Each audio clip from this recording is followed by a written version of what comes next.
All this week, we've been telling you a lot about how misinformation, false claims on social media have been accused of fueling riots in the UK.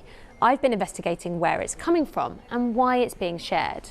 One of the first pages to share false information about the Southport tragedy was this unregulated news site called Channel 3 Now. They wrote a story about the stabbings in Southport and quickly posted it on social media. Some of the details were correct, but the name of the 17-year-old charged was false, and the article wrongly suggested that the alleged attacker was here seeking asylum. Nevertheless, it was widely quoted and shared, often by accounts posting disinformation and far-right ideas.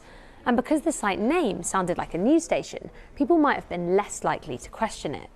Now, because of what happened in the UK this week, I tracked down some of the people linked to Channel 3 Now to find out who they are. James is an amateur hockey player from Nova Scotia in Canada. And then there's Farhan. He's a dad who appears to be based in Lahore in Pakistan. When I reached out to Farhan, he blocked me, but I've confirmed both of their identities by speaking to people who know them. We don't know if either of these people were responsible for the misinformation about Southport, as the article doesn't have a byline. I was also able to speak to someone who says they're called Kevin and based in Texas. They say they're involved in the running of the site and its social media accounts. This person apologised for the inaccurate article, saying this shouldn't have happened, but it was an error, not intentional.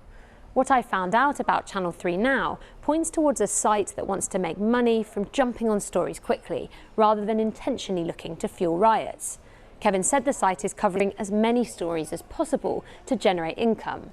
So, chasing clicks appears to have been more important than checking the facts. That's partly down to the design of the social media sites. X allows accounts to profit from their posts the more views they get, even if what they're saying is false. So, what's the solution? Well, current legislation in the UK, like the Online Safety Act, doesn't have the ability to deal with disinformation, although there are other laws that deal with hate, incitement, violence. Plus, lots of the people involved are based abroad. Instead, the power lies mainly with the social media companies and partly with those who share this content, whether intentionally or not. X hasn't yet responded to the BBC's request for comment.